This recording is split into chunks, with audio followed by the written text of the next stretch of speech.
I swear by the Almighty Allah. I swear by the Almighty Allah. That the evidence I shall give to this commission. That the evidence I shall give to this commission. Shall be the truth. Shall be the truth. The whole truth. The whole truth. And nothing. And nothing. But the truth. But the truth. So help me Allah. So help me Allah. You can wait for the instruction. Can you give your full names to the commission, please? Sorry? Can you give your full names to the commission? My name is Basirou Njie. Where do you live, Mr. Njie? I live at Cape Point. What work do you do at the moment? I am a private citizen at the moment. You were a public servant? Yes, I was.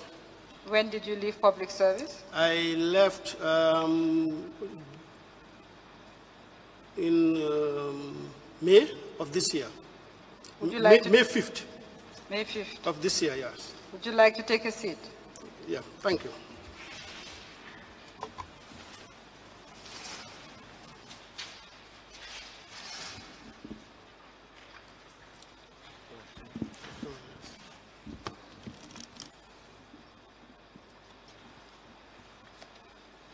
Mr. Njie, how long did you work for the central bank?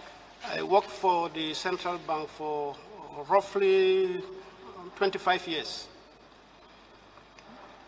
So when did you start? Can you give us the year? Yes, I started in October 1992.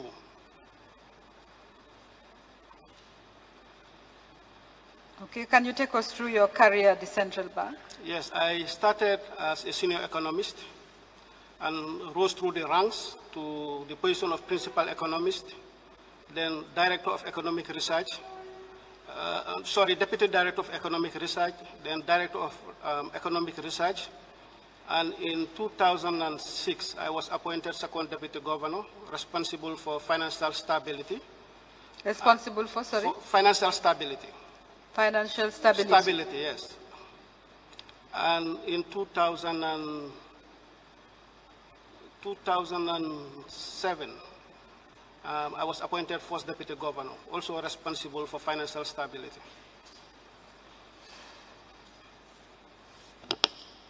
So your responsibility as first deputy governor since 2007 is limited to financial stability? Yes, to a large extent, yes. And I also, to some extent, handle policy matters, particularly monetary policy.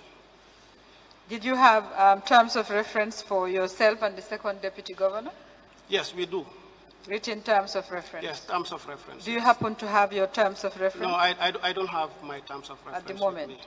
Yes. Is it something you can provide to us? I don't think it is written anywhere. Maybe in the Act, our responsibilities are spelled out to some extent. Yes, to some extent. Yes. It's outlined. But you did not have specific duties as yes, opposed to this? I had specific duties. As but I said, they were not written my out. primary responsibility as first deputy governor was to ensure the safety and soundness of the financial system. That was my primary responsibility. What I would like to know is that here we have two deputies, yes. One first, one second. Do you have anything that has been written out to determine what you were responsible for and what the second deputy governor was responsible for, specifically in relation to the operation? I don't have it with me, but I think it can be provided. Yes, but please. The second deputy governor was likely responsible for operations. That's finance and banking services, and I was responsible for monetary policy. Sorry, for financial stability. Okay. Now, could you confirm if the governor is not available, who takes responsibility for the bank? Yes, I take responsibility for the bank when the governor is not available. You act in the place of the. I act, yes, in the place of the governor. Yes. Right. Now, I'm sure you, of course, know that the Commission's terms of reference are to look at transactions that were effected from the central bank. Yes. Particularly the withdrawals of monies by the former executive. We have come across a great number of accounts. I'd call it a great number because at least certainly 18 accounts that were opened and operated from the office of the president. I would like to know whether there was any policy guiding the opening of accounts by the office of the President, or the operation of accounts from the office of the President? I am not aware that there were any policies. You're not aware? I'm not aware. But the fact of the matter, as I said, I was not responsible for operations, so I may not be in the know. Despite the fact that when the governor travels, I act as governor. But I'm not aware of some of the nitty-gritties of opening accounts and the like. Mr. Njie, that would be difficult to appreciate. Were you a member of the board? I was not a member of the board. I see. I sit in the board. In what capacity? As an invitee, but I was not a member of the board. I see. Now, however, you are a member of senior management. Did you have a management structure at the top? You had management committees? Yeah, we do have management committees. What sort of management committees did you have? We have senior management committee. You had a senior management committee, yes. And what was the function of the senior management committee? Did it include, for instance, proposing policy for the board? No. I think about that wasn't it. When it came to policy issues, for instance, when it comes to policies with regards to the financial sector, I was likely, responsible. And when it comes to policies for operational issues, it was the responsibility of the second deputy governor. That was not the function of the senior management committee. Internal guidelines, internal policies, procedures, and so on. Yeah, it you depends. Would not be involved in the No, it depends. When it comes to banking issues, insurance issues, I was responsible for making sure that we have the policies and the guidelines in place. But when it came to operational matters, I was not responsible. And that's why we had, second deputy governor and a first deputy governor. Did you have a governance manual, anything guiding governance at the central bank? Yes, we do. You do have a governance manual? Yes. Is it something you can also provide to us? You have access to it? But I don't have access to it, but I don't have it, but I will endeavor to provide it. All right. I assume you were aware of the number of accounts that were open. You are aware? Yes, I only became aware when this document was compiled sometime in the first quarter of this year, and it was provided to me. That was when I became aware, because as I said, I am not responsible for operational matters. What is this document you're referring to? This was a document that was put together by a task force that was established by the governor, and a copy of the accounts was provided to me. And it basically listed the number of accounts, and then the name of the accounts, who the customer was, the currency, the product, opening authority, controlling authority, account balance, status, and the like, and who the signatories to the account were. What accounts were these? Sorry? What accounts were these? All the accounts in the bank? Yes, all the 22 accounts. All the? All the 22 accounts. That were opened by the office of the president, yes. Operated by the office of the president? Yeah. But prior to that, I wasn't aware. I knew that there were some accounts, but I didn't know that there were 22 accounts that were opened by the office of the president. These accounts never featured in your audited accounts? No. They never featured in your internal audit reports? No. I was aware that there were accounts that were opened by the office of the president. But to know all the 22 accounts, no. That was out of my purview. All right. Can we... what I will do, Mr. Njie, is there a procedure? You said there is no policy about opening accounts, government opening, the office of the president opening accounts. I'm not aware. There may be, but I'm not aware, because I was not involved in the opening of the account. So, Mr. Njie, it's rather difficult to accept as the first deputy governor that policies could exist that you were not aware of. No, it could be. Are you saying policies could exist that you would not be aware of? What was the policy-making procedure in the bank? Yeah, it could. And or as I are said, you saying that they did not exist? There was no such policy. well, maybe they existed, but as I said, my primary focus as first deputy governor in charge of financial stability, was to ensure that there was safety and soundness of the banking system. So that's where I put my energy and my time and my effort. When it comes to operational issues, we had technical people, we had the second deputy governor, and to some extent the governor, who also had operational experience, who was responsible for that. I was purely, I put all my time and effort into what my core mandate was, which was ensuring that we had a very safe and sound financial system in this country. I do hear what you're saying, Mr. Njie. My difficulty is that I can understand you saying a policy does not exist.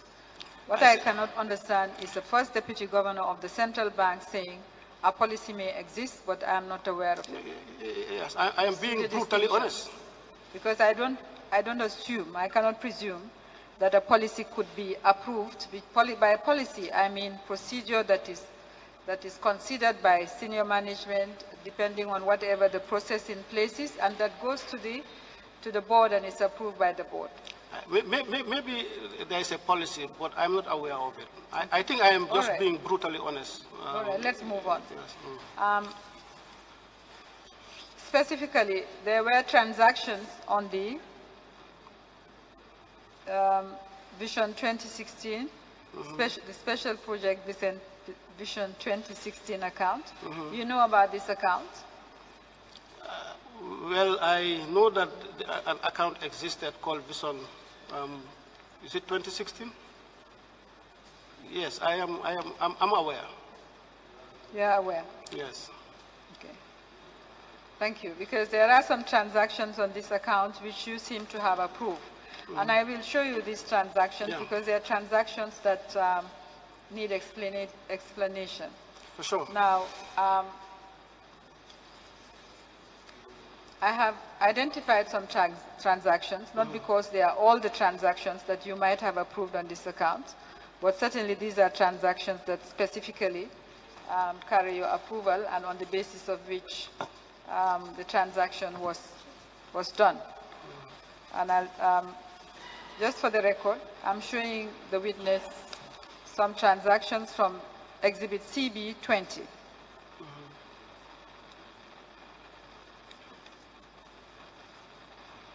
I'll just tell you what the transactions are, and then I'll give you. Do you have CB 20? It's all right. We'll use this one because it's not in the same order. I'll show him these copies. There is a memo from one General Suleiman Baji, addressed to the governor of the central bank, where he says, I have been directed by His Excellency the President to receive an amount of 21 million from the Central Bank of the Gambia from Vision 2016. Now, and there is a minute on it which says, please arrange for payment to be effected, signed Basirou Njie. Now, there is also, this one is dated the 9/11/2015. There's another one on the 10/11/2015, signed this time by Lieutenant Colonel Mamadou Lamin Mendy, where he also says, I've been directed by His Excellency to receive a sum of 100,000. Again, it says, please effect payment, signed Basirou Njie. And this follows, there's another one by Suleiman Baji, this time for 21 million again, dated 16 November. Another one for 100,000 from the same Suleiman Baji, dated 18 November. Another one dated 1st December, this time by Lieutenant Buba Jame for the sum of $100,000, all saying I'm directed. So all these documents that I'm going to show you are from either General Sol Baji or some other officer from the Office of the President, State House, including Lieutenant Nuha Williams, MS Jame, and all said they were directed by the President. I'm going to show you this account. Do you remember that it was the President, ex-President, was the sole signatory to this account? I wouldn't know. I have to check. All right, let me show you Yes. these transactions. Because they happened a long time ago, so I may have forgotten. This is 2015 and 2016. Yes. These are copies of the transactions from Exhibit 20, CB20. Please go through and confirm that you had authorized these payments.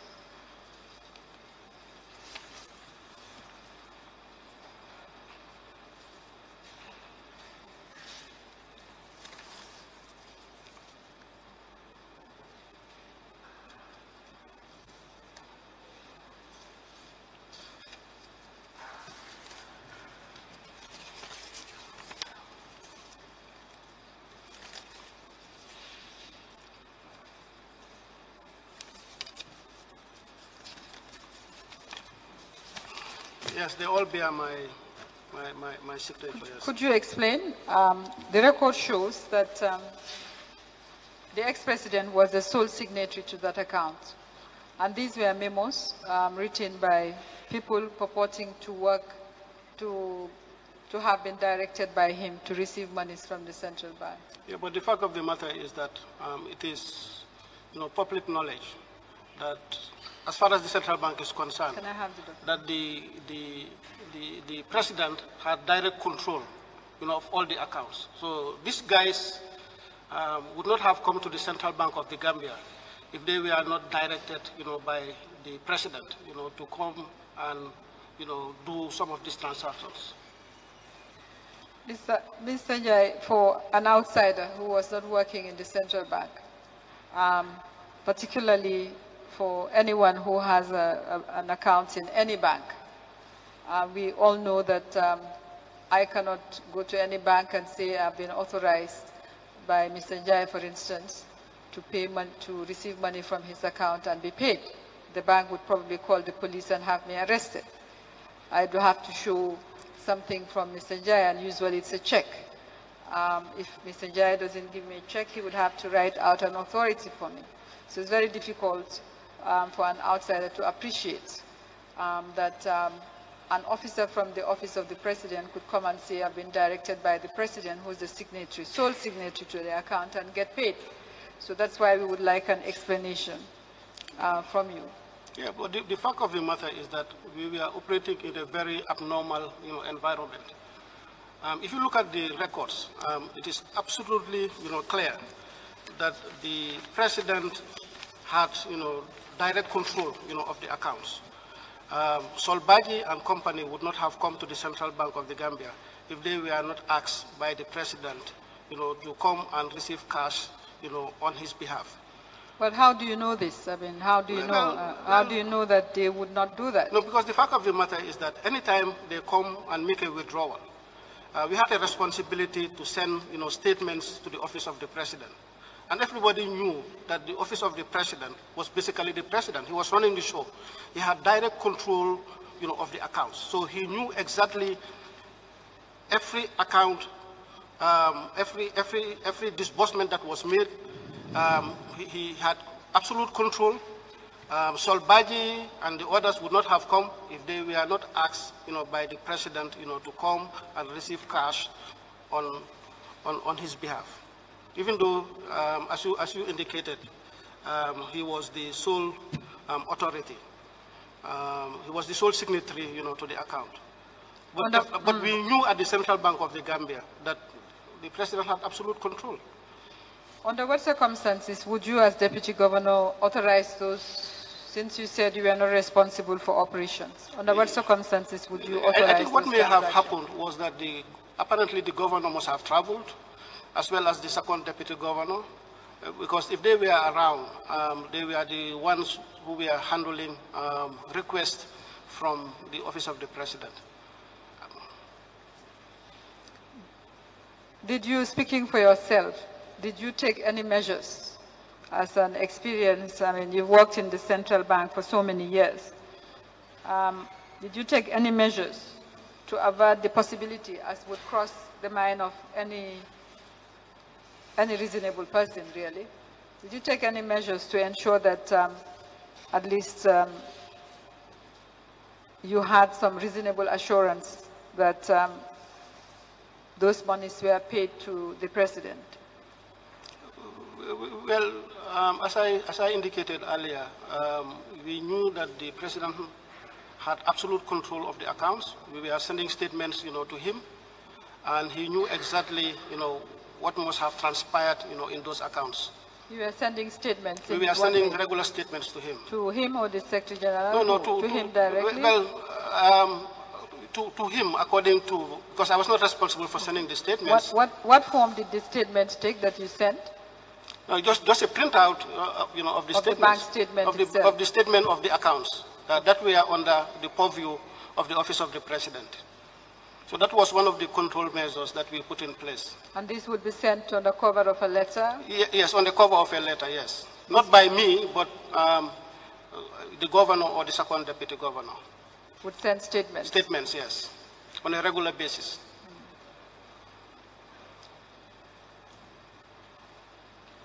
All right. Can I have the documents back? These are the questions I have for Mr. Njie for the moment, Mr. Chairman.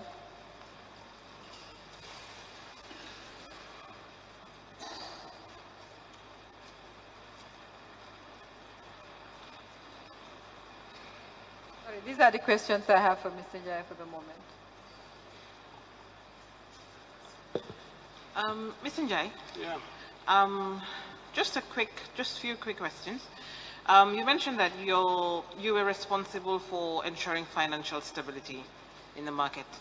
And I'm guessing that goes with financial supervision of the banks, yeah, commercial banks, insurance, etc. I think based on some of the evidence we've seen so far, it's just interesting to us how come, like, some of the commercial banks were able to make payments out without proper documentation being in place, when mandates say that there should be 2 signatories to accounts. There are no signatories, but huge payments go out when they're supposed to be protect depositors' funds. That's one. Also, how a bank can also change signatories to an account without board approval. That's for a limited liability company. That's Access Bank in particular. So these are just examples. So if financial supervision unit is supposed to be responsible for that, have these issues ever come up before? Because these are all non-compliance issues that really the commercial bank should have been dealt with. Well, the fact of the matter is that as a bank supervisor, there are things that happens in banks that you wouldn't know. There is what you call asymmetric information, and that's the main reason why banks fail, because there are things that banks do, that financial institutions do, that supervisors may not be aware of. So all these things may be happening. I don't go to the banks to do examinations. We have a team that goes to do the examination. When they come, they present their report. My responsibility was to go through the report, do the editing, of the report, and then send it to the banks for their comments. So things do happen in financial institutions. But as I said, there's the issue of asymmetric information.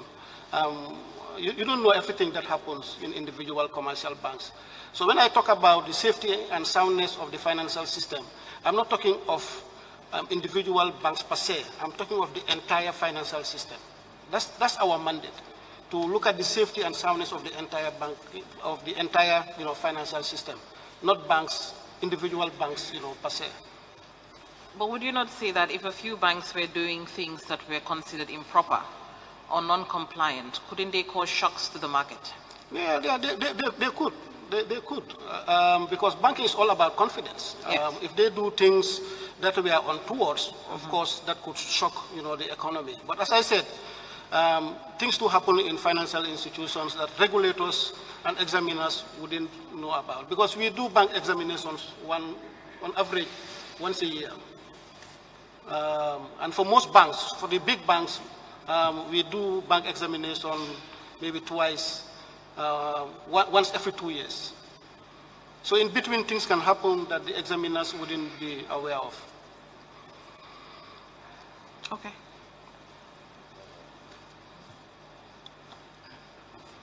Very well. We will rise for 15 minutes.